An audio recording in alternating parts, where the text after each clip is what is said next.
वर्तमान विधायक और वर्तमान सरकार ने युवाओं के लिए जो भर्तियां निकाली उनके पेपर लीक कराए और भ्रष्टाचार का अड्डा बना दिया जयपुर, जहां सचिवालय जैसी जगहों पर पैसे मिलते हैं। बार बार हम अखबारों में देखते हैं, टीवियों में जब भी सुनते हैं तो मन दुखी हो जाता है, पीड़ित हो जाते हैं। एक कॉलेज विधायक मुश्किल से 5 साल में महिलाओं को गर्ल्स कॉलेज लाए थे, उसी कॉलेज की भी ना जमीन आवंटन करा पाए अभी तक।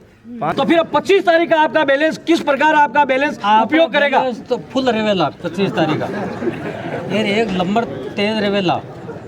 तो दोनों भाई भाई हैं, दोनों मैच करके दिए हैं। जाट और मेघवाल दोनों ने मिलाकर इस प्रकार की जो भूमिका के साथ जो अदा कर रहे हैं, जय भाई भाई जय तेजा, जय भीम जय तेजा करके दिए हैं सबको।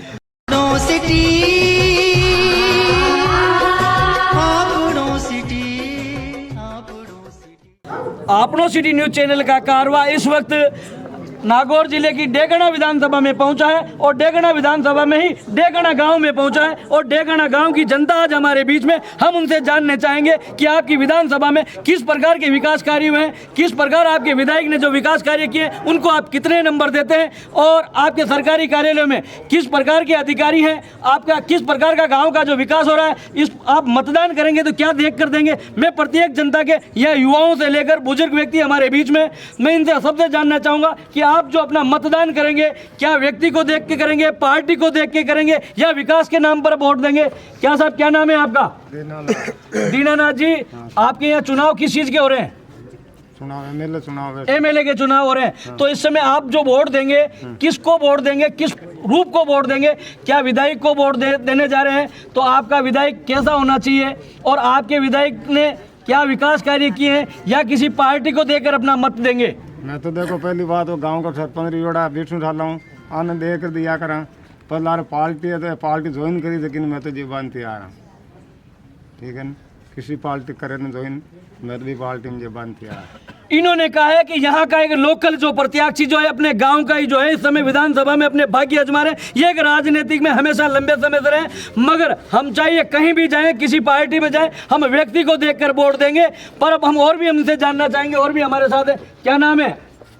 राकेश। राकेश जी, आप युवा हैं जी। क्या कर रहे हैं आप? मैं एलएलबी का स्टूडेंट हूँ, फाइनल ईयर का। आप एलएलबी के स्टूडेंट हैं। वर्तमान सरकार ने, वर्तमान विधायक ने युवाओं के लिए क्या किया है? देखिए, वर्तमान विधायक और वर्तमान सरकार ने युवाओं के लिए जो भर्तियां निकाली उनके पेपर लीक कराए और भ्रष्टाचार का अड्डा बना दिया जयपुर, जहां सचिवालय जैसी जगहों पर पैसे मिलते हैं। बार बार हम अखबारों में देखते हैं, टीवियों में जब भी सुनते हैं तो मन दुखी हो जाता है, पीड़ित हो जाते हैं। जब ऐसी स्थितियां, जहां जिन लोगों को हम चुनकर भेजते हैं हमारी सेवा करने के लिए, वही लोग हमें चारों तरफ से दुखी कर देते हैं। चाहे भ्रष्टाचार हो, चाहे किसानों की समस्या हो, चाहे युवाओं की, कोई सुनने वाला नहीं है और हम दुखी हैं पूरे। वर्तमान विधायक ने आपके युवाओं के लिए कॉलेज से लेकर अन्य किस प्रकार की जो सुविधाएं उपलब्ध करें, उसको लेकर आप क्या कहेंगे? देखिए, कॉलेजों की कोई सुविधाएं नहीं करा पाए। एक कॉलेज विधायक मुश्किल से 5 साल में महिलाओं को गर्ल्स कॉलेज लाए थे, उसी कॉलेज की भी ना जमीन आवंटन करा पाए अभी तक। 5 साल में स्वीकृतियाँ कागज़ में होती है, मैं भी लिख के दे दूँ, कोई कागज़ किसी को स्वीकृति हो गई, कॉलेज की ज़मीन आवंटन नहीं करा पाए, कॉलेज नहीं बना पाए, तो फिर ऐसी स्वीकृति का क्या मतलब, उसका क्या लाभ? इससे अच्छा तो हम 5-50 किलोमीटर दूर जाकर पढ़ाई तो कर पाएँ। यहाँ जब कॉलेज ही स्वीकृत नहीं हो पाई तो हम जाएँ कहाँ? बच्चियाँ जाएंगी कहाँ? कहाँ बैठेंगी? कौन पढ़ा पाएगा उन्हें? दूसरी बात रही बात हॉस्पिटल भी, उन्होंने कोई कह रहे हैं, अब हमें पता नहीं है ज़्यादा, कह रहे हैं कि हमने 50 का 100 बेड करवा दिया, तो हमने तो कहीं देखा नहीं। एक हॉस्पिटल बना हुआ है, उसमें भी डॉक्टर दुकानें खोल के बैठे हुए हैं, बाहर दिखाने जाते हैं। पूरी तरीके से हम दुखी हैं। तो आप युवा हैं, आप एलएलबी के छात्र हैं, तो आप वर्तमान में अपने विधायक से, आने वाले विधायक से अपने गाँव के लिए किस प्रकार का विकास चाहते हैं? देखिए, जिस तरीके से मुझे डेगना का नॉलेज है, मैं चाहता हूँ मेरा जो विधायक हो वो हमारे लिए काम करें। जब हम विधायक चुनते हैं, हमारा वोट देते हैं, तो हम उसे, हमारी पीड़ा यही है कि हम विधायक चुनने के बाद हम ये सोचते हैं कि वो तो हमारे साहब हैं। वो साहब नहीं है, वो हमारा सेवक है। हम बाद में उन्हें, हम हमारे काम के लिए हम उसे नियुक्त करते हैं 5 साल के लिए। तो हम चाहते हैं कि हमारा जो विधायक, जो आने वाला विधायक हो, वो हमारी चिकित्सा, शिक्षा जैसे संवेदनशील मुद्दों को लेकर हमेशा हमारी चिंता करें, हमारे लिए लड़ें। और एक बड़ा मुद्दा है हमारा, जिससे डेगाना का काया पलट भी हो सकता है। एक माइंस पड़ी है यहाँ हिंदुस्तान जिनकी, आप जाना वहाँ उसके भी लिए हमारे एक हनुमान जी बेनीवाल हैं, राष्ट्रीय लोकतांत्रिक पार्टी के सुप्रीमो, वो लगातार संसद में प्रयास कर रहे हैं। तो हम आने वाले विधायक से भी यही आशा करते हैं कि वो विधायक जी विधानसभा में लड़कर उस माइंस को वापस चालू कराएं, जिससे रोजगार जैसे नए अवसर मिले लोगों को। इस बीच और भी हमारे साथ गांव के ग्रामीण हमारे बीच में हैं, और भी मतदाता हैं, उनसे भी हम जानना चाहेंगे। क्या नाम है साहब आपका? हमारा नाम पूर्णाराम। पूर्णाराम जी, आपका मोबाइल बार बार क्यों बजता है? क्या घर वालों ने आपको परमिशन नहीं दी या क्या कारण है?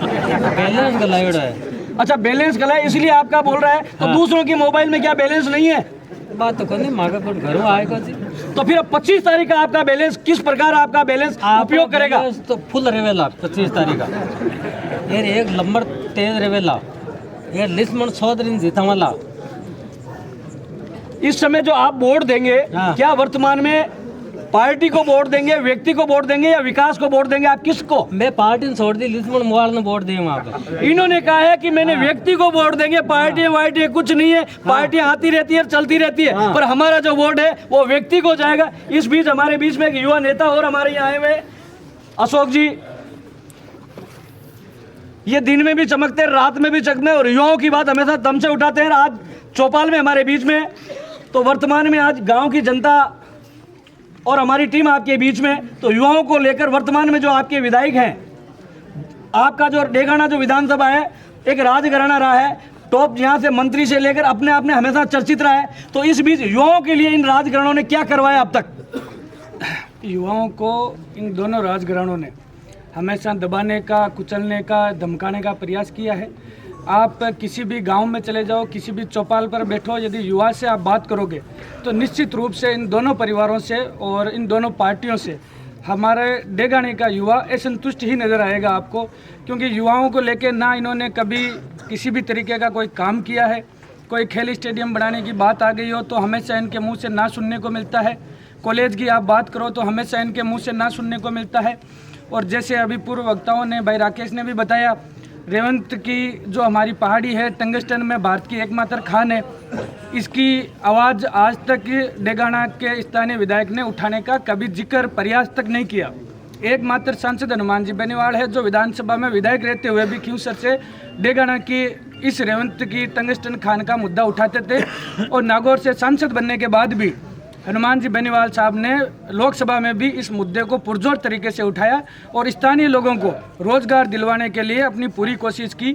और वर्तमान में हमारे राष्ट्रीय लोकतांत्रिक पार्टी के प्रत्याशी है अपने लक्ष्मण जी मुवाल, तो इनसे भी मेरा अनुरोध रहेगा, और सभी यहाँ 36 कौम के युवा साथी भी मौजूद है, किसान बंधु भी मौजूद है, इनकी तरफ से भी मैं इनसे निवेदन करता हूँ कि जब ये विधानसभा में चुन के जाए तो इनका पहला मुद्दा, पहली कोशिश यही रहनी चाहिए कि रेवंत की डूंगरी जो हमारे टंगस्टन की खान है इसको वापस चालू करवाया जाए और 85% स्थानीय लोगों को यहाँ पर रोजगार दिलवाया जाए। तांडी साहब, आप पार्टी के जिले लेवल के पदाधिकारी हैं और टिकटों की दौड़ में कितने जो लोग थे, लंबी लाइन थी, मगर आज उन प्रत्येक जो पार्टी के जो पदाधिकारी है उनसे हटकर जो पार्टी ने टिकट दिया, उन कार्यकर्ताओं में जो निराशा है, कार्यकर्ताओं में जो रोष है, उसको लेकर आप किस प्रकार क्या कहेंगे? पहली चीज़ तो मैं ये बता दूं कि किसी भी कार्यकर्ता में हमारे निराशा नहीं है। सारे कार्यकर्ता पूरे जोश के साथ जो टिकट की दावेदारी कर रहे थे, हमारे 5 उम्मीदवार थे, दावेदार थे, वो 5 दावेदार आज हमारे साथ हैं। पूनाराम जी चोयल, हनुमान जी काड़ा, जितेंद्र जी पचार और सलीम देशवाड़ी और मंगाराम जी, ये 5 दावेदार आज हमारे साथ हैं। हो सकता है मैं अभी आया हूँ, वो इस मीटिंग में भी मौजूद होंगे, और नहीं भी है तो कल जब हमारी नामांकन सभा के बाद में हमारी इसी जगह पर जो हमारी सभा हुई थी उसमें वो दावेदार मौजूद थे, और पूरे जोश और जुनून के साथ लक्ष्मण जी मुवाल को राष्ट्रीय लोकतांत्रिक पार्टी के इस चिन्ह पर और गठबंधन के साथ यहाँ से विधानसभा में भेजने के लिए पुरजोर रूप से तैयारी कर रहे हैं। आपके यहाँ से रिचपाल जी मिर्दा ने 2 बार विधानसभा में रहे और उनके पुत्र वर्तमान कांग्रेस से विधायक थे और पार्टी ने फिर टिकट दिया है, तो इनके विकास को लेकर पार्टी इनको टिकट देती है, इतना विकास किया है और विकास जनता का इनके सहयोग उनके बावजूद इन्हें विधायक का टिकट मिलता है, तो फिर इनको लेकर आप क्या कहेंगे कि आपकी विकास की क्या स्थिति रही है? नहीं, विकास की कोई भी स्थिति नहीं है, विकास शून्य है डेगाना विधानसभा में। आप अभी जहाँ पर मौजूद हो डेगाना गांव में, इस गांव के यदि आप चारों तरफ निकलोगे तो भी आपको यहाँ पर कोई सड़क नहीं मिलेगी। हाँ, एक दो सड़कें हैं ज़रूर, हाईवे भी है, ठीक है, वो तो अब नेशनल लेवल का काम है, वो तो होता है यार, होता रहेगा। लेकिन स्थानीय विधायक की जो जिम्मेदारी होती है, उस जिम्मेदारी पर 1% भी उन्होंने खरा उतरने का प्रयास नहीं किया है। और आज भी उनको शून्य ही है। जो काम जितने होने चाहिए, जिस अनुशंसा के आधार पर विधायक जी को यहाँ से लोगों ने जिताया था, और जो यहाँ के लोगों की चहल पहल और जो थी, उस पर विधायक जी खरे उतरने का 1% भी काम नहीं किया है। वो जीरो है और जीरो ही रहेंगे।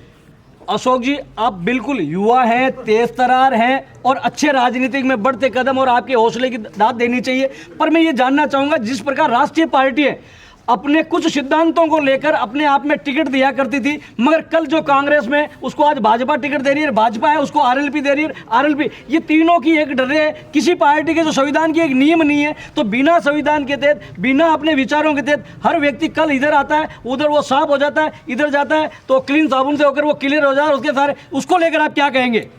हमारे लिए आदरणीय लक्ष्मण जी मुवाड़ पहले भी साफ थे और आज भी साफ है। और यदि इनमें जो भी आज युवा यहाँ पर हजारों की संख्या में यहाँ युवा मौजूद है, इनमें से ये भी यदि कोई एक भी बंदा कह दे कि लक्ष्मण जी मुवाड़ साहब पहले नहीं थे अब साफ हो गए, तो ये बात मैं मान लूंगा। आप किसी भी एक, मैं लक्ष्मण जी की बात नहीं कर रहा हूँ, मैं राष्ट्रीय पार्टियों की बात कर रहा हूँ। आप मेरी व्यक्ति विशेष की किसी भी नहीं, और न मैं किसी व्यक्ति विशेष का क्वेश्चन करता हूँ। मैं वर्तमान में आप युवा होने के नाते जानना चाहता हूँ। कांग्रेस के अपने सिद्धांत थे, भाजपा के अपने सिद्धांत थे, आरएलपी के अपने सिद्धांत थे। कल तक जो भाजपा में था उसको आरएलपी ने टिकट दिया है, कल जो आरएलपी से नाराज हुआ उसे भाजपा ने टिकट दिया या कांग्रेस ने। तो ये सिद्धांत किस प्रकार जो आने वाली राजनीति हमारे युवाओं को किस दिशा में ले जाएगी, इसको लेकर आप क्या कहेंगे? देखिए, राष्ट्रीय पार्टियों की मैं बात नहीं करता, मैं बात अपनी राष्ट्रीय लोकतांत्रिक पार्टी की। मैं राष्ट्रीय, आप युवा होने के नाते, मैं किसी पार्टी के पदाधिकारी ऐसे से नहीं, आप युवा होने के नाते, तेज तरार होने के नाते मेरा सवाल है देश हित में, उसको लेकर मेरा आपसे सवाल है। बात आपकी सही है, बिल्कुल जायज़ है आपका सवाल भी, ठीक है। लेकिन जो आज नेता है, जो किसान नेता है और जो हमेशा किसानों की बात करते हैं, जो हमेशा युवाओं की बात करते हैं, उनको पार्टियां दबाने का, कुचलने का प्रयास करती है, वो निश्चित रूप से गलत है और ये होना भी नहीं चाहिए। और जिन युवाओं को, जिन नेताओं को दबाने का प्रयास कर रहा है, जो भी पार्टियां कर रही है, और उन्हें यदि कोई और मौका दे रहा है तो एक तरफ से अपन देखें तो ये भी ठीक है। बहुत बड़ी बात कही है अशोक जी ने कि इस समय हमारे शहर में, हमारे देश में इस समय जितनी भी राजनीतिक पार्टियां, जिनके अलग अलग नियम हुआ करते थे, अलग अलग विचारों से उनके साथ रहते, मगर आज वो पार्टियां सिर्फ अपने जीत के लिए किसी भी व्यक्ति को, कल जो बीजेपी में था उसे कांग्रेस अपना प्रत्याशी बना रही है, जो कांग्रेस में था उसे आरएलपी अपना प्रत्याशी बना रही है, मगर जो पार्टियों के सिद्धांत है इस समय धूमिल होते जा रहे हैं। तो और भी हमारे बीच में हम इनसे जानना चाहेंगे। साहब, क्या नाम है आपका? कैलाश मुवाड़। कैलाश जी मुवाड़ हो, आप वर्तमान में चुनाव लेर कहीं कहनी चाह रही हो? चुनाव लेर आई कहनी चाहवा कि भाई सरकार है जी नेताजी की बने, हर किसान के कटे दुर्घटना हुए, कटे अत्याचार हुए, बी के साथ मुद्दों लेर नेताजी उठा पड़ा, बाकी कोई नहीं, ध्यान ही नहीं करे कोई। तो उनकी सरकार किस प्रकार आप बनाएंगे? वोट दे के बनाएंगे, वोट देकर बनाएंगे। हनुमान जी गत विधानसभा में अपनी पार्टी के साथ आए थे, 3 विधायकों के साथ आपके विधानसभा में पहुंचे, अब आप कितने विधायक उनके यहाँ राजस्थान में पहुंचाएंगे आप? कोशिश तो है हमारे 100 के 100 ही बने, पर विधानसभा 2 है, 100 फिर बाकी कहाँ छोड़ दोगे? 100 के 100 कैसे? कैसे विधानसभा 2 है? 200 विधानसभा में विधायकों की सीट है। विधानसभा में सीट तो है, लेकिन 100 हमारी सीट आ जाएगी, मुख्यमंत्री बनेगा तो हमारे हर किसान के लिए वो तैयार। तो मैं आपसे जानना चाहूंगा कि हनुमान जी बेनीवाल ने वर्तमान में कितने टिकट दिए? टिकट 100 दिए बराबर, 100 टिकट दिए। हाँ। आरएलपी से 100 टिकट है या दोनों की गठबंधन के टिकट है? गठबंधन से है दोनों। तो फिर टिकट ही 50 दिए, 100 लाओगे कहाँ से? गठबंधन से है ना। नहीं, हनुमान जी बेनीवाल ने टिकट जो दिए हैं, मैं ये कह रहा हूँ टिकट ही आपने 50 दिए, 100 कहाँ से लाओगे? गठबंधन से 100 दे दिए ना, तो दोनों भाई भाई हैं, दोनों मैच करके दिए हैं। जाट और मेघवाल दोनों ने मिलाकर इस प्रकार की जो भूमिका के साथ जो अदा कर रहे हैं, भाई भाई जय तेजा, जय भीम, जय तेजा करके दिए हैं सबको। देखिए कितनी बड़ी बदलाव आई है। जहाँ एक जय भीम का नारा लगता था, हर व्यक्ति उसका विरोध करता था, या कहीं ना कहीं जो चीज, आज कितना बदलाव आया है कि जय भीम, जय तेजा जी के साथ एक साथ नारा लगाकर एक जाजम पर बैठे। मैं कैमरामैन से कहूंगा एक बार दिखाएं ये किस प्रकार अपनी गाँव की जनता है, जहाँ 36 कौम के लोग एक साथ है। संजय जी क्या करते हैं आप? मैं पढ़ाई करता हूँ। वर्तमान में शिक्षा को लेकर, जो अभी वर्तमान में सरकार को लेकर जिस प्रकार की जो योजनाएं चल रही है, उसको लेकर आप क्या कहेंगे? मेरी तरफ से शिक्षा की तरफ से बहुत अच्छी राय है। यहाँ तक कि शिक्षा के लगातार क्रम में एक से बढ़कर एक शिक्षा मिल रही है राजस्थान सरकार की तरफ से। सुरेंद्र जी क्या करते हैं आप? पढ़ाई करूँ बीएससी स्टूडेंट। बीएससी के स्टूडेंट हैं। कहाँ से कर रहे हैं आप? डेगना कॉलेज से कर रहे हैं। तो वर्तमान में आपकी शिक्षा को लेकर आने वाले विधायक से आप क्या आशा रखते हैं कि आने वाला विधायक जो होता है युवाओं के लिए किस प्रकार के रोजगार, किस प्रकार की सुविधाएं आप विधायक से चाहते हैं? हम विधायक से यही चाहते हैं, मैं जिस कॉलेज से वर्तमान में बीएससी कर रहा हूँ उसकी हालत आप एक बार जाकर देखिए, ना कोई प्रोफेसर है, ना कोई क्लास लगती है, ना कुछ होता है, ना कोई पढ़ाई शून्य है। बिल्कुल राजनीति होती है तब नेता आ जाते हैं, फोटो खंचा के चले जाते हैं। क्या बात है, युवाओं ने सबसे बड़ी बात ये बताई है कि आज जिस गांव की जो कॉलेज है जिस में युवा पढ़ते हैं, जो हमारे देश के कर्णधार हैं, जो हमारे देश का भविष्य इनके हाथ में है, मगर जो हमारी शिक्षा है इतनी लचीली है। नेताजी आते हैं, कुर्सी में बैठते हैं और चले जाते हैं। नेताजी में बड़े गंभीर आरोप लगा रहे, मगर शिक्षा के नाम पर ढाक के तीन बात कुछ नहीं है। क्या आपके विद्यालय में किस प्रकार की कॉलेज में क्या स्थिति है? हम यही चाहते हैं कॉलेज ढंग से चलें, सही उसमें प्रोफेसर आएँ, क्लासें लगें, प्रैक्टिकल हो, उनकी वो प्रयोगशालाएं बढ़ें पूरी। हम यही चाहते हैं वर्तमान जो आगामी विधायक होंगे उनसे यही आशा करते हैं। युवाओं की सबसे बड़ी मांग है शिक्षा को लेकर। शिक्षा के क्षेत्र में आने वाला कोई भी विधायक हो, किसी भी पार्टी का हो, जो भी व्यक्ति आता है वो कम से कम अपने शिक्षा के क्षेत्र में युवाओं की तरफ ध्यान देगा। युवाओं की तरफ जिस प्रकार ध्यान दिया जाएगा तो युवा मजबूत होगा, तो हमारा देश मजबूत होगा, और देश मजबूत होगा तो हमारा नाम देश विदेश में भी अपने आप में एक अलग होगा, और भी हम अगले पड़ाव में अलग जगह हम मिलेंगे। आपनो सिटी न्यूज़ चैनल से तेजाराम लाडनवा।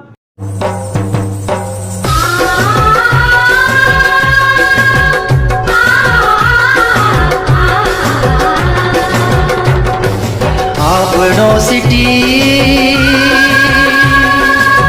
देख भाई देख तेरे शहर में क्या हो रहा। आया कौन गया कौन, किसने मारा बचा कौन, भविष्य भूत वर्तमान मौसम इतिहास और भूगोल में क्या क्या बदल हो रहा। धर्म शिक्षा राजनीति और तेरे प्रशासन में